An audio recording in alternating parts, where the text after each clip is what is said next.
ശബരിമല സ്വർണ്ണക്കൊള്ളയിലെ SITയുടെ അടുത്ത നീക്കം പ്രശാന്തിലേക്കുള്ള അറസ്റ്റ് തന്നെ. പ്രശാന്തിനെയും ദേവസ്വം ബോർഡ് മെമ്പർ അജികുമാറിനെയും അറസ്റ്റ് ചെയ്യും എന്നാണ് ഞാൻ കരുതുന്നത്. രണ്ടുപേരെയും മൊഴി 2 പ്രാവശ്യം എടുത്തു. മൂന്നാമതും മൊഴി രേഖപ്പെടുത്തി എന്നാണ് മനസ്സിലാകുന്നത്. അതുകൊണ്ട് ഇനി അറസ്റ്റിലേക്ക് നീങ്ങും. ഈ സ്വർണ്ണക്കൊള്ളയുടെ അവസാന ഭാഗത്ത് 2024-25 കാലഘട്ടത്തിൽ പ്രശാന്ത് ദേവസ്വം ബോർഡ് പ്രസിഡൻ്റായി വന്ന ശേഷം ആദ്യത്തെ കൊള്ളകളൊക്കെ മറയ്ക്കാൻ വേണ്ടിയിട്ടുള്ള ഒരു ശ്രമത്തിലാണ് പ്രശാന്ത് ഇവിടെ നിന്നും ദ്വാരപാലക പാളികളും മറ്റും ചെന്നൈ കൊടുത്തയച്ചത് ഇവിടുത്തെ ശബരിമല സ്റ്റാഫിനെ ഏൽപ്പിച്ച് തന്നെയായിരുന്നു. അതിനുശേഷം തിരിച്ചത് ഇവിടെ കൊണ്ടുവന്ന് പ്രതിഷ്ഠിച്ചു. ആ തിരിച്ച് പ്രതിഷ്ഠിച്ചപ്പം സ്വർണം കൂടുതൽ അതിനകത്ത് ചേർത്തിട്ടുണ്ട് എന്നാണ് മനസ്സിലാകുന്നത്. കാരണം ആദ്യം തട്ടിയെടുത്ത സ്വർണങ്ങളെല്ലാം അത് മറയ്ക്കാൻ വേണ്ടി ഇപ്പോൾ അതേ സാധനം തന്നെ ഇവിടെ കൊണ്ടുവന്ന് പൂശി തിരിച്ചു വച്ചപ്പം അതിനകത്ത് സ്വർണം കൂടുതലുണ്ട് എന്ന് പറയിപ്പിക്കാൻ വേണ്ടിയുള്ള ഒരു ശ്രമമായിരുന്നു എന്നും ചില വാദഗതികൾ വരുന്നുണ്ട്. ഏതായാലും പ്രശാന്തിൻ്റെ അറസ്റ്റും അതിൻ്റെ കൂടെ അജികുമാറിൻ്റെ അറസ്റ്റൂടെ നടക്കും. ശബരിമല കേസുകളൊന്നും 90 ദിവസത്തിനകം ചാർജ് ഷീറ്റ് കൊടുക്കാൻ കഴിയില്ല. കാരണം അന്വേഷണം വളരെ അധികം ഏരിയയിൽ കൂടെ പോകേണ്ടതുണ്ട്. കൃത്യമായ ഒരു കുറ്റച്ചാർജ് കൊടുക്കാനായിട്ട് ഒരു 180 ദിവസമെങ്കിലും വേണ്ടി വരും. അതിനുള്ളിലേ അത് കൊടുക്കാൻ കഴിയുള്ളൂ. പക്ഷേ 60 ദിവസം 90 ദിവസം കഴിഞ്ഞാൽ ജാമ്യത്തിന് എലിജിബിളാകുന്ന പ്രതികൾ ജാമ്യത്തിൽ പോകും. അത് അവരെ റിമാൻഡിലിട്ട് ഒരു കുറ്റച്ചാർജ് കൊടുക്കാനും അതിന് ട്രയൽ നടത്താനും ഹറിബറിയോടുകൂടി SIT ഇനി നീങ്ങരുത്. കാരണം അതിനകത്ത് ഒരു കേസിലും ഒരു ഉണ്ണികൃഷ്ണൻ പോറ്റിക്ക് ജാമ്യം ലഭിച്ചു കഴിഞ്ഞു.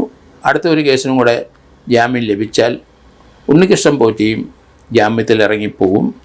മുരാരി ബാബു 90 ദിവസം കിടന്നിട്ട് 2 കേസിലും 90 ദിവസം റിമാൻഡിലാണ്. അതിനുശേഷം മുരാരി ബാബു വെളിയിലിറങ്ങി.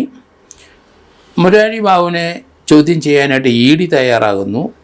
EDയുടെ കേസിലേക്ക് ചോദ്യം ചെയ്തും അതിനകത്ത് കുറ്റവാളിയാക്കും.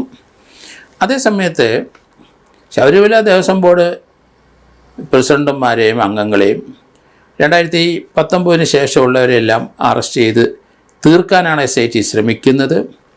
അതിൻ്റെ ഇടയ്ക്ക് അഹിബറിയായിട്ടൊരു ചാർജ് ഷീറ്റ് കൊടുക്കണ്ട എന്ന് തന്നെയാണ് എൻ്റെയൊക്കെ ഒരു നിഗമനം. കാരണം 90 ദിവസം ചാർജ് ഷീറ്റ് കംപ്ലീറ്റ് ചെയ്ത് കൊടുക്കാൻ കഴിയില്ല. ഇതിനകത്ത് ഹാൻഡ് റൈറ്റിങ്ങിൻ്റെ ചില പ്രശ്നങ്ങളുണ്ട്. അതിൻ്റെ റിപ്പോർട്ട് വരണം.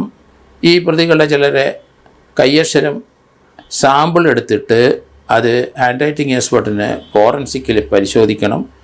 അത് സമയമെടുക്കും. ആ റിപ്പോർട്ട് വരണം.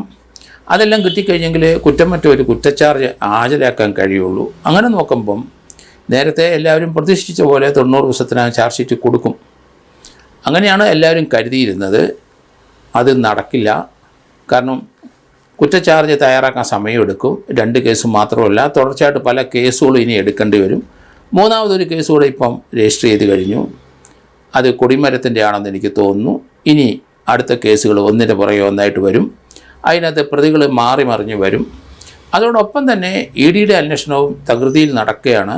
അതിനകത്ത് തീർച്ചയായിട്ടും ജാമ്യത്തിൽ പോകുന്നവരെല്ലാം അവർ സമൻ ചെയ്ത് വരുത്തി ചോദ്യം ചെയ്യും. EDയുടെ കേസിനകത്ത് അത് PMLA വകുപ്പ് അല്ലെ പ്രിവെൻഷൻ ഓഫ് അല്ലെങ്കിൽ അതിനകത്ത് മണി മാനേജ്മെൻറ്റിന് എഗൻസ്റ്റായ PMLA വകുപ്പ് പ്രകാരവും ഫെമ പ്രകാരവും അതുപോലെ തന്നെ ഫെറ പ്രകാരവും കേസുകൾ എടുക്കും. അപ്പോൾ അതിലേക്ക് ജാമ്യത്തിൽ പോയാലും ആ കേസിലായിട്ടും അവരെ ചോദ്യം ചെയ്യേണ്ടി വരും. അതുകൊണ്ട് ഇനിയുള്ള അറസ്റ്റിന് ശേഷം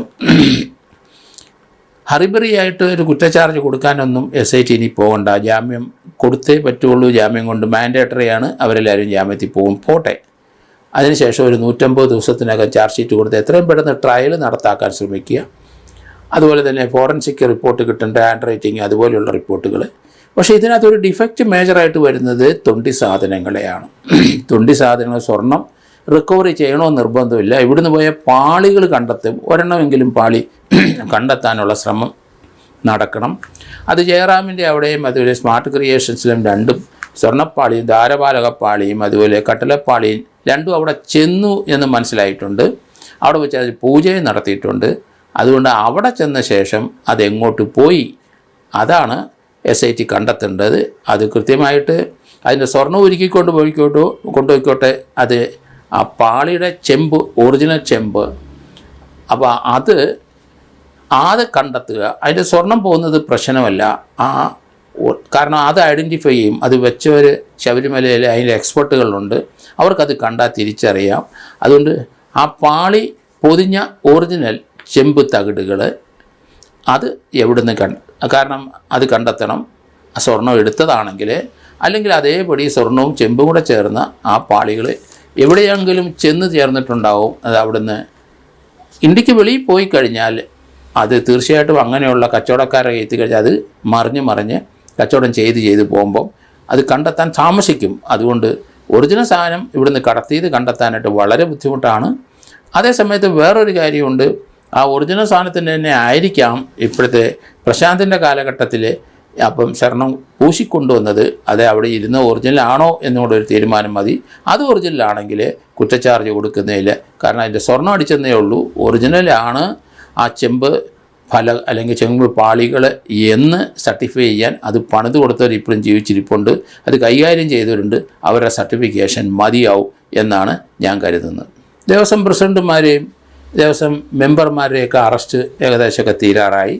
അങ്ങനെയാണെങ്കിൽ അതിൻ്റെ മുകളിലുള്ള ഉദ്യോഗസ്ഥർക്ക്, പ്രസിഡൻറ്റിൻ്റെ മുകളിൽ ആരാണ് ദേവസ്വം ബോർഡിനെ കൺട്രോൾ ചെയ്യുന്നത്, അങ്ങനെയുള്ളവരെ ആരൊക്കെയാണ്, അവരിലേക്ക് അന്വേഷണം നീളും എന്നാണ് ഞാൻ കരുതുന്നത്. കാരണം അവരുടെ അനുഗ്രഹാശാസ് ഇല്ലാതെ ഈ തട്ടിപ്പും വെട്ടിപ്പും നടക്കില്ല. അതിനൊരു സിഗ്നൽ അവിടുന്ന് ലഭിക്കണം, അല്ലെങ്കിൽ അതിൻ്റെ ഒരു ഷെയർ അവർ കൈപ്പറ്റിയിട്ടുണ്ടാവും. അങ്ങനെയുള്ള കാര്യത്തിലേക്കൂടെ അന്വേഷണം ഉടനെ നീളും. അതുകൊണ്ട് അതിന് സമയം എടുക്കുന്നതുകൊണ്ടാണ് കുറ്റച്ചാർജ് ഹറിബറിയായിട്ടൊന്നും പെട്ടെന്ന് കൊടുക്കണ്ട എന്ന് ഞാൻ പറയുന്നത്.